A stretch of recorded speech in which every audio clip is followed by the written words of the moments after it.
क्या आपके फेस पे दाग हैं, स्कार्स हैं, गड्ढे हैं और आपको समझ नहीं आ रहा है आपको क्या करना चाहिए? अगर हाँ तो ये वीडियो आपके लिए है। हाय, मैं जोली स्किन क्लिनिक दिल्ली से डर्मेटोलॉजिस्ट डॉक्टर निरुपमा और हम इस वीडियो में डिस्कस करेंगे कि एक्ने स्कार्स क्यों होते हैं, एक्ने स्कार्स कैसे होते हैं, इसे हम ट्रीट कैसे करते हैं, क्या कोई क्रीम्स होती हैं जिससे एक्ने स्कार्स बेटर हो सकते हैं और क्या ट्रीटमेंट ऑप्शंस रहती है different type of acne scars के लिए, और जो ट्रीटमेंट मोडालिटीज़ होती हैं, लेज़र्स, माइक्रो नीडलिंग, इनकी कॉस्टिंग कितनी रहती है और अगर हम ये सारी ट्रीटमेंट्स करते हैं तो इनका रिजल्ट कैसा रहता है। ये सारी चीज़ें हम डिस्कस करेंगे इस वीडियो में और ये सारे टाइम स्टैम्प्स मैंने डिस्क्रिप्शन बॉक्स में मेंशन किए हैं। सो एक्ने स्कारिंग क्यों होती है? बेसिकली एक्ने स्कारिंग इसलिए होती है क्योंकि हमारी स्किन का जो प्रोटीन होता है, जो कोलाजन होता है, जो हमारी स्किन के डीप में प्रेजेंट होता है, डर्मिस में प्रेजेंट होता है, वो डिस्ट्रॉय हो जाता है, डैमेज हो जाता है, जिसकी वजह से स्कारिंग हो सकती है। ये किन लोगों में ज़्यादा कॉमन है? यूजली अगर आपकी फैमिली हिस्ट्री है, आपके पेरेंट्स में से किसी को एक्ने स्कार्स की हिस्ट्री है तो आपको स्कार्स या गड्ढे हो सकते हैं। साथ ही साथ अगर आपको इन्फ्लेमेटरी एक्ने है, बहुत मोटे मोटे नोडुलर सिस्टिक एक्ने हैं जो कि हमारी स्किन में थोड़े डीप में होते हैं, तो ये हमारे स्किन के कोलाजन को डैमेज कर सकती है, जिसकी वजह से स्कारिंग हो सकती है।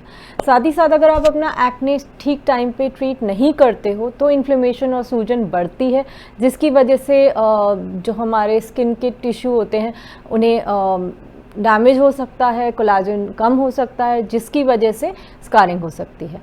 और अगर आप अपने एक्ने से छेड़खानी करते हो, उसे प्रिक करते हो, उसे पिंच करते हो, स्क्वीज़ करते हो, तो कई बार इन्फ्लेमेशन या सूजन बढ़ती है, जिसकी वजह से जो स्किन के जो टिश्यू होता है वो डैमेज हो सकता है, जिसकी वजह से कोलाजन कम हो सकता है, कोलाजन का डिस्ट्रक्शन हो सकता है, जिसकी वजह से स्कारिंग हो सकती है।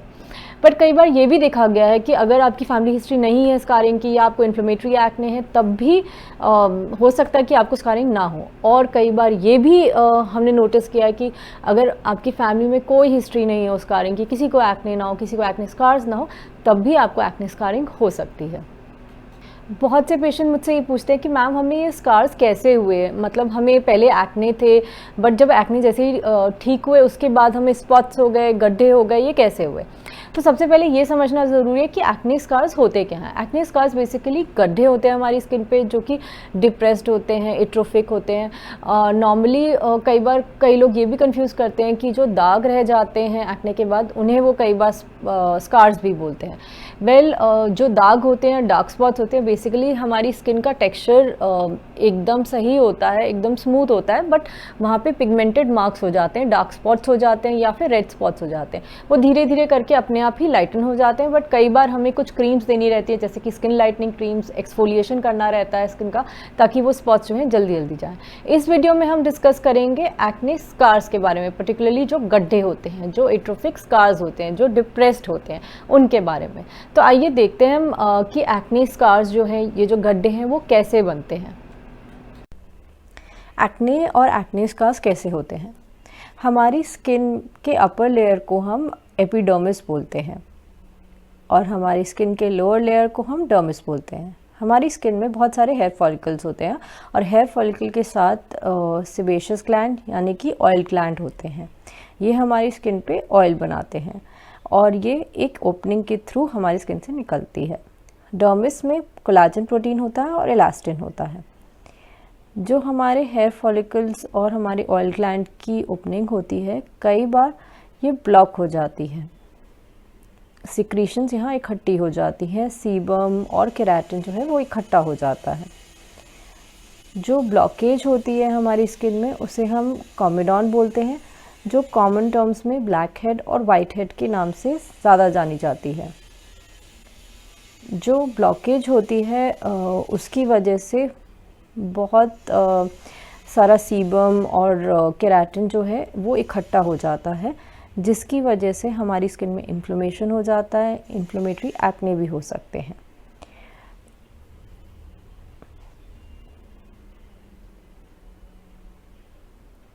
अगर ये ब्लॉकेज बहुत टाइम तक रहती है और बहुत सारी सिक्रीशंस इकट्ठी हो जाती हैं तो यहाँ पे बैक्टीरिया ग्रो करने लग जाते हैं और ज़्यादा सीबम और ज़्यादा जो केराटिन है इकट्ठा हो जाता है।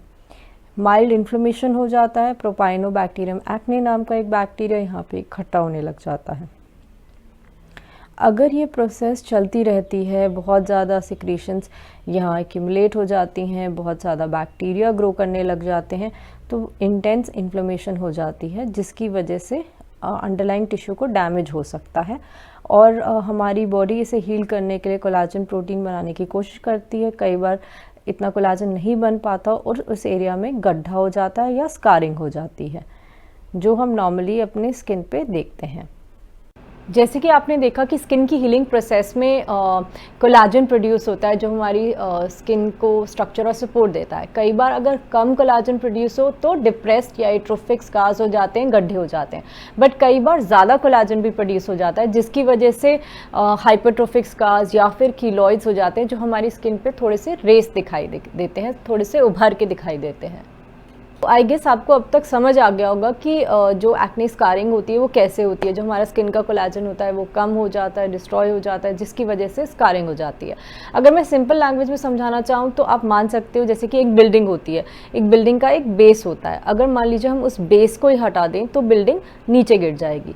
साथ ही साथ हमारी स्किन होती है, उसे स्ट्रक्चर और सपोर्ट जो बेस देता है वो हमारी स्किन का कोलाजन देता है। अगर मान लीजिए कोलाजन ही कम हो जाए, डिस्ट्रॉय हो जाए, इतना प्रोड्यूस ना हो पाए, तो क्या होगा, हमारी स्किन कोलैप्स कर जाएगी, हमारी स्किन में गड्ढा हो जाएगा, हमारी स्किन में स्कारिंग हो जाएगी। और अगर हमें स्कार को इम्प्रूव करना होगा तो हमें स्किन का कोलाजन जो है वो धीरे धीरे धीरे करके इसकी प्रोडक्शन को बूस्ट करना रहेगा, जिसकी वजह से स्कारिंग की जो अपीयरेंस है वो ज़्यादा बेटर होगी, ज़्यादा इम्प्रूव होगी।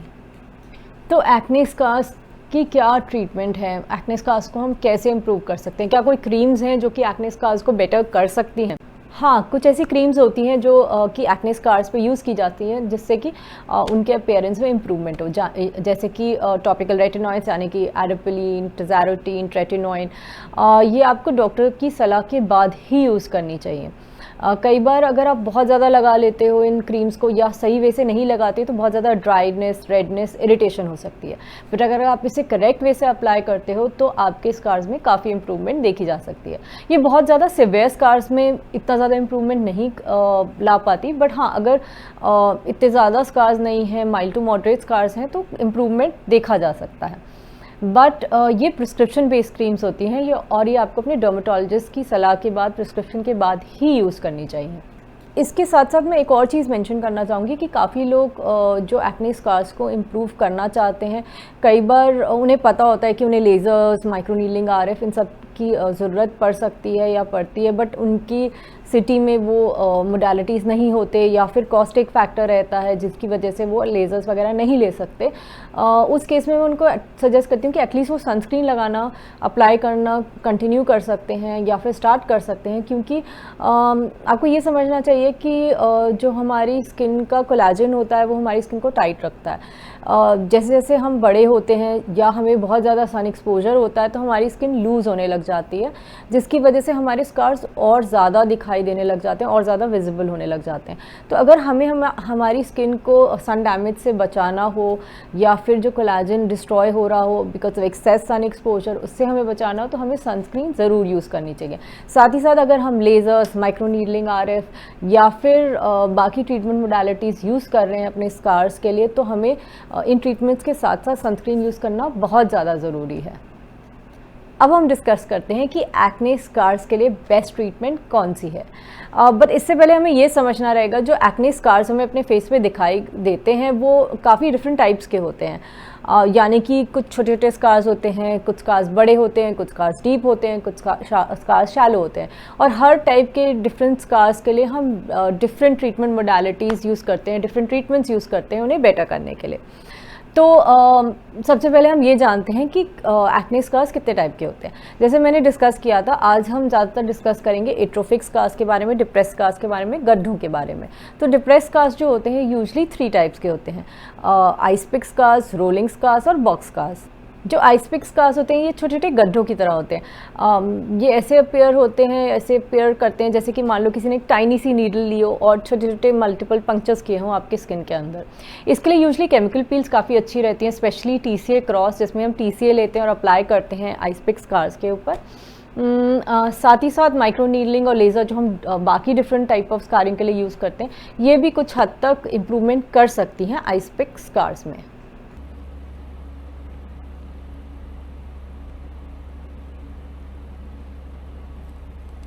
अगर आपकी स्किन पर वेव लाइक स्कार्स हैं तो यूजली मोस्ट लाइकली ये रोलिंग स्कार्स हो सकते हैं। ये हमारी स्किन पे थोड़ा सा वेवी टेक्सचर देते हैं, और अगर आप अपनी स्किन को स्ट्रेच करते हो तो काफ़ी हद तक ये दिखाई नहीं देते हैं। इनके लिए यूजली हम लेज़र्स या माइक्रो नीडलिंग करते हैं। हमें कोलाजन को बूस्ट करना रहता है इस एरिया में। ये इतने ज़्यादा डीप नहीं होते, थोड़े से शैलो होते हैं, बट कई बार इनके लिए हमें डर्मल फिलर्स भी यूज़ करने रहते हैं, जो कि उन एरियाज़ को फिल करते हैं और स्किन को वहाँ पे लिफ्ट करते हैं। बॉक्स स्कार्स जो होते हैं यूजली इन्फ्लेमेटरी एक्ने के बाद हमारी स्किन पे दिखाई देते हैं। ये जो होते हैं, इनकी जो एजेस होती हैं काफ़ी शार्प होती हैं, और कई बार ऐसा दिखाई देता है जैसे डायरेक्टली किसी ने फिंगर नेल से आपकी स्किन को पुश कर दिया हो। इनके लिए यूजुअली हम अपनी स्किन पे सब्सिजन करते हैं, यानी कि एक नीडल इंट्रोड्यूस करते हैं स्किन के नीचे, और जो टफ स्कार टिश्यू होता है उसे ब्रेक करते हैं।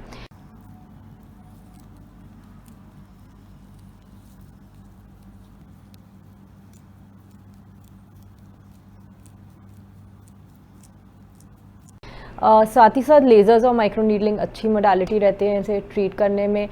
कई बार हमें डर्मल फिलर्स करने पड़ते हैं इस एरिया को लिफ्ट करने के लिए, इस एरिया को फिल करने के लिए, और कई बार पंच एक्सिशन करना रहता है, यानी कि जो स्कार टिश्यू होता है उसे हटाना रहता है, रिमूव करना रहता है, और वहाँ उस एरिया को स्टिच करना रहता है। हमें ये सब डिटेल में जानना इसलिए ज़रूरी है क्योंकि अगर हमें स्किन जो हमारी स्कारिंग उसके टाइप्स नहीं पता होंगे तो हम उतनी इन्फॉर्मेशन नहीं ले पाएंगे कि हमारी स्कार्स के लिए क्या बेस्ट ट्रीटमेंट मोडालिटी रहेगी, और क्यों हमें कई बार 2 टाइप की ट्रीटमेंट मोडालिटी या 3 टाइप की ट्रीटमेंट मोडालिटीज़ कंबाइन करके अपने स्कार टिश्यू को बेटर करना रहेगा। साथ ही साथ अपने डर्मेटोलॉजिस्ट से डिस्कस कर सकते हैं क्या ऑप्शंस हैं आपके स्कार टिश्यू को इम्प्रूव करने के लिए, और आपके डर्मेटोलॉजिस्ट भी आपको और अच्छे से समझा सकते हैं कि कौन सी ट्रीटमेंट मोडालिटी आपकी स्किन के लिए बेस्ट रहेगी। अब हम क्विकली डिस्कस करते हैं कुछ एक्ने स्कार की ट्रीटमेंट मोडालिटीज़ के बारे में, जो कि काफ़ी पॉपुलर हैं, और नॉर्मली कितने सेशन चाहिए रहते हैं, इनकी क्या कॉस्टिंग रहती है। यूजुअली केमिकल पील्स जो होते हैं वो हमारी स्किन को एक्सफोलिएट करते हैं, हमारे स्किन के टोन और टेक्सचर को इम्प्रूव करते हैं। जो पॉपुलर पील्स हम यूज़ करते हैं वो हैं ग्लाइकोलिक एसिड पील, जेस्नर पील, पायरोविक एसिड, फिनॉल, टीसीए पील, टीसीए क्रॉस, जैसे कि हमने डिस्कस किया था। नॉर्मली इसके मल्टीपल सेशंस चाहिए रहते हैं, अराउंड 5 to 6 सेशंस चाहिए रहते हैं, एंड यूजुअली जो पील की कॉस्ट होती है वो अराउंड 1500 to about 7000 पर सेशन होती है, डिपेंडिंग कौन से टाइप की पील है। माइक्रो नीडलिंग भी एक काफ़ी पॉपुलर मोडालिटी है एक्ने स्कार्स को बेटर करने के लिए। ये किया जा सकता है डर्मा रोलर से, डर्मा पेन से, या माइक्रो नीडलिंग आरएफ से। डर्मा रोलर एक पॉपुलर वे है माइक्रो नीडलिंग करने का, और यूजुअली हमें 4 to 6 सेशंस चाहिए रहते हैं अच्छे रिजल्ट्स देखने के लिए।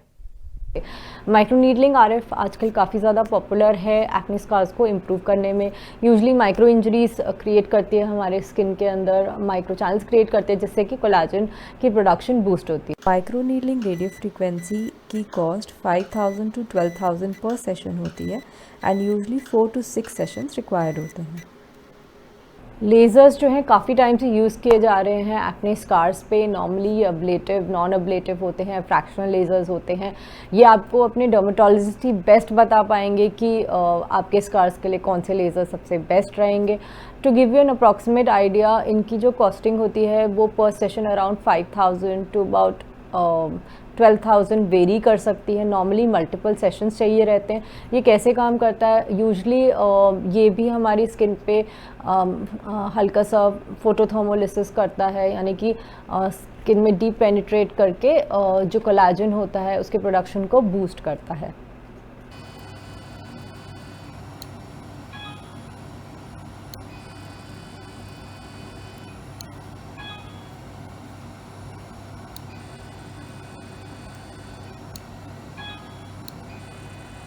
डर्मल फिलर्स कई बार हम कंबाइन करते हैं बाकी ट्रीटमेंट मोडालिटीज़ के साथ ही साथ अगर कई बार हमें ज़्यादा जल्दी रिजल्ट चाहिए रहते हैं एक्ने स्कारिंग के, तो हम डर्मल फिलर्स यूज़ करते हैं। ये हाइलुरोनिक एसिड बेस्ड फिलर्स होते हैं, यानी कि जो एक हाइलुरोनिक एसिड जो कि एक शुगर मॉलिक्यूल होता है जो नेचुरली अकरिंग होता है, वो हम यूज़ करते हैं, इंजेक्ट करते हैं स्किन के नीचे, जिससे कि वो एरिया फिल हो जाए, रेस हो जाए। यूजली डर्मल फिलर की कॉस्टिंग 18,000 टू अबाउट 35,000 वेरी करती है डिपेंडिंग अपॉन कौन से टाइप का डर्मल फिलर यूज़ किया जाता है। जैसे कि हम पहले डिस्कस कर चुके हैं, सब्सिजन काफ़ी अच्छी ट्रीटमेंट मोडालिटी है। इसमें हम नीडल लेते हैं जो स्किन के नीचे इंसर्ट करते हैं, और जो टफ स्कार टिश्यू होता है जो कि पकड़ कर रहा होता है स्किन को नीचे की तरफ, हम उसे ब्रेक करते हैं, जिससे कि स्कार टिश्यू जो होता है वो हल्का सा रेस हो जाता है। इसकी कॉस्टिंग जो होती है वेरी करती है फ्रॉम अबाउट 3,000 टू 5,000 पर सेशन।